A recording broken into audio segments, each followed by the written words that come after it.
Hi, everybody. Welcome back to that Eurovision site. I know our recent content's been about interviews and about Eurovision 23, but today I'm going to bring you something different because today I am joined by Samira Manners, who participated in last year's Melodifestivalen with I Want to Be Loved, and just popped over to say hi. Hi, Samira.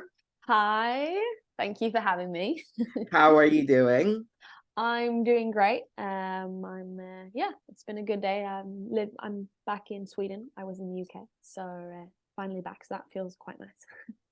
Yeah, no, because the last time we talked, you were Mm, like, "Oh, I haven't been to the UK for so long. So how did it yeah. feel to actually come over here once again?" It was lovely. I went for autumn break, and I also went now for Christmas, and it's just like you can like tell we haven't seen each other in a while, just me and my family and me and my grandparents, but it was Mhm. so nice to spend Christmas there. And I grew up spending Christmas in the UK, so for me the Swedish Christmas doesn't sit right with me. It's just I got to do it the English way. I mean, like, what was it? Christmas this year is like, it's like it's just the whole shebang of like traditions Mm, for it. So mm, it just can't. I mean, as much as I love Scandinavian Christmas, like yeah. nothing compares to the UK. No, it's very different. It is, yeah. All right then. So we're here because you have a new single that you're gonna release. Well, by the time this comes out, it's It's already gonna be out. released, yeah.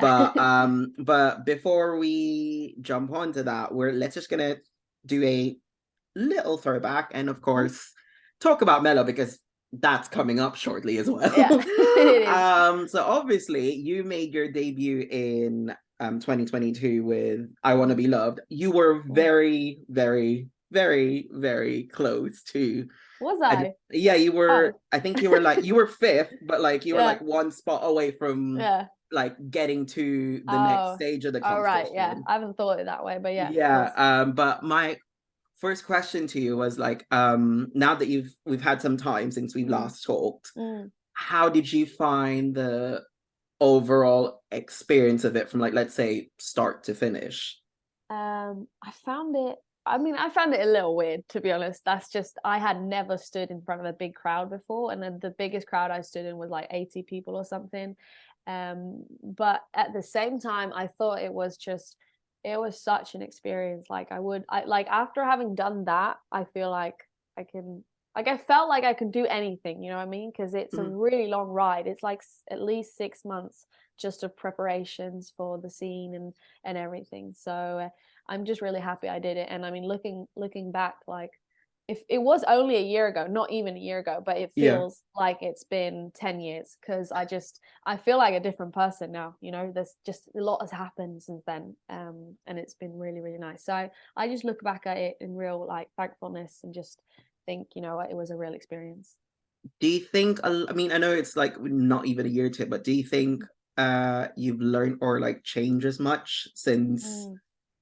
Mello 2022? Yeah, I took everything to heart when I went into Mello. So like I was like reading every comment what people were saying, everything everyone was writing, like anything. I just took it like a really personal, and I was like, oh, they don't like me and they don't like my song and la la la.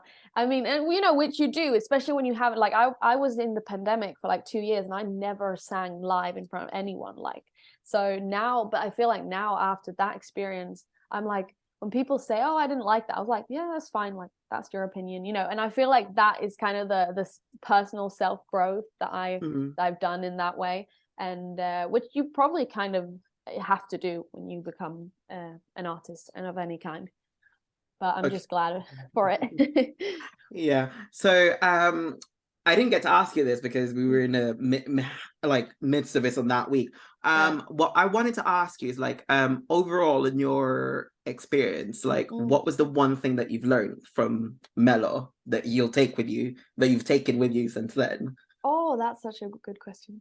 Um, I think the one thing I'll take is Mhm. that um it's the bit of, like it takes a whole team to do something like that. Like it's not like it was not just me, absolutely not. Like there's my team, there's my members, but then there was the whole Mellow team and everybody involved.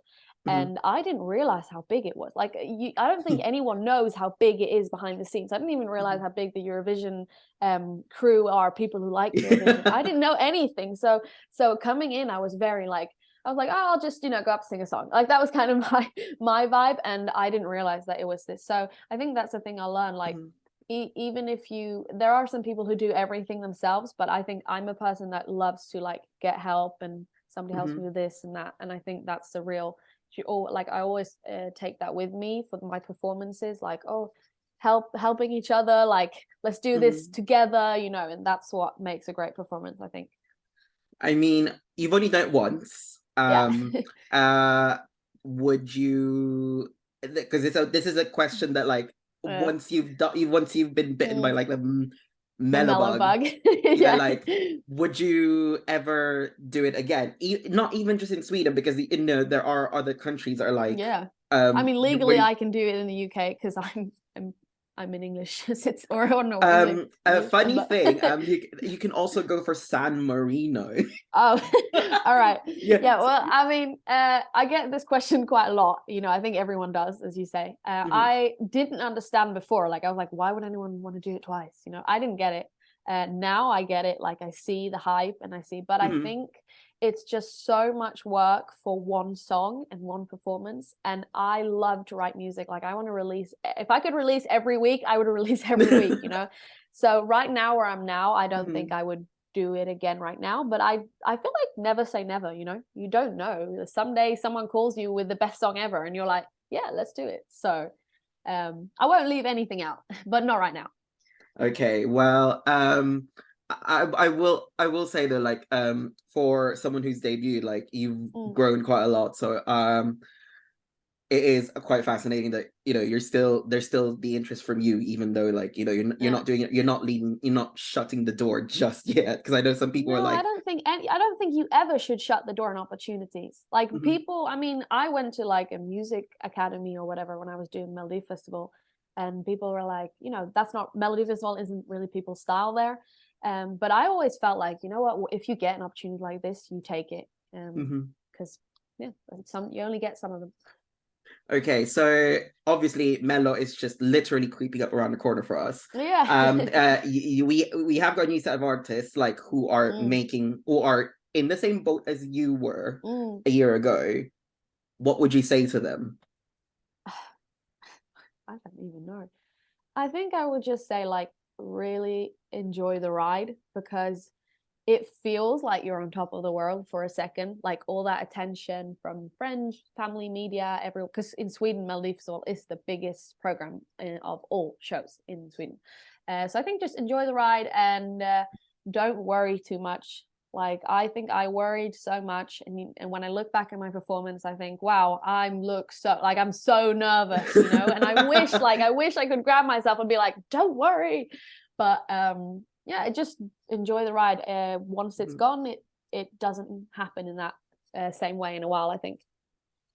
Okay, well, here's hoping you find the right song and maybe go back to Mello in the future. Who knows? Who knows? Okay, yeah. Okay, then. So now for the reason we're actually here. Finally, because, no, I'm kidding. Yeah, I was gonna say, since Mello, you've actually released your Samira Manners EP, and now you're back with more music called Not an Answer. So could you tell us more about your new song? Oh, absolutely. It's like all I want to do right now. I just want to tell everybody, because I haven't released yet. But Not an Answer is a very, I'd say it's like personal in the sense of writing, but it's actually not based on my own experiences, which is probably the first time I've ever written a song like that. But it's a very like low tune, like acoustic. But I think the difference now is there's a little more like electronic elements and a little more pop feel to it. Which is really the direction I've been wanting to go. But it's a song about like wanting an answer from people, and what happens when you don't get that answer, and how much it can like hurt you. I think both from friends but also like romantically and stuff. So I think it's a theme that me and my friends, I think now we're 22, and all we talk about sometimes is how people have hurt us, and no matter what we do, we're like, like, couldn't they just have said like what it is they wanted? Couldn't they just have said sorry, you know, got an answer? And sometimes you just don't get an answer from people. And I think that's what the song is about for me, at least. How does it compare to, like, let's say, because you released a few singles already, so how does this compare to what you've released before? I think it's a little bit more mature. I don't know, I don't know. I feel like a lot of the songs I've released, I've written like 2 years ago. This I've written like 2 months ago almost. So it's very fresh and very new. But I feel like it's different because it has more. It's got like more synths in it. It's got more electronic elements, and it's got it's just a little more honest, if I can be that, because I feel like I'm too honest in every song I release. Okay then. So you said that this was written like just a few months ago. How would you say the songwriting process was for this one compared to the other one? Because you said that, you know, it's something different that you don't usually write about per se. Yeah, this was I mean, this was actually Frederick, of course, my companion. He started playing it on the piano, and I really liked what he said. He said something like, oh, you know, he said something and it just started going. And I've got a few friends, unfortunately, who has been in a, like, you know, broken up with their partners the last 6 months. About 3 friends. It's been like an intense few months. So I think all those experiences just kind of flew to me, and I was like, I gotta write about this, like I gotta write about. And then, you know, you get in your own experiences and things you've gone through. So it was just it just started literally in my bedroom that I am in right now. And then we went to the studio, and I finished it in a day, I think. And then it was just like, we were like, this is the song, okay, great, bye. Yeah. So it was a little bit faster than most times. I think most times it takes a little longer, or you decide a lot, but this was very straight on. Okay, then. Well, all I'll say, how about this one? How does it compare to "I Want to Be Loved"? Because I think that's for the people who know, like the fans that like know who you are. Yeah, I think that's gonna be their like main comparison point.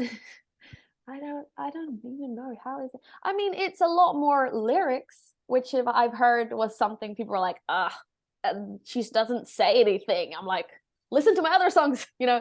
No, I'm kidding. No, but it's got a lot more like text, and it's a lot more like on the nose at someone, like, you did this, you did this, you did this. And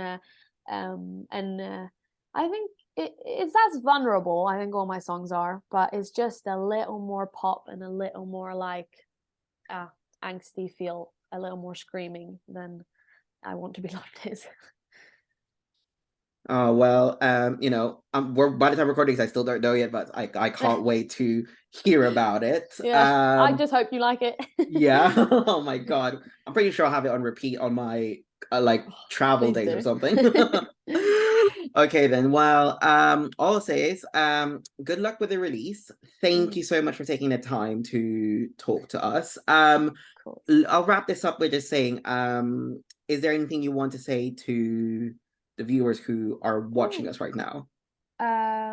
Well, just want to hope that they like the new song, and that 2023 is a new year, and so there will be new music. And you kept that promise since I last talked to you. You actually did say like Exactly. you're coming up with new music, and you're one of the Swedes that like pushes through with new music. So I love new music. thank you for that. All I'm saying is, by the time you're watching this, Not an Answer is already out on streaming platforms. So help and support Samira. Yeah, thank you, and thanks for having me. All right, then. Thank you so much, and we'll see you on the next one. And good luck, Samira.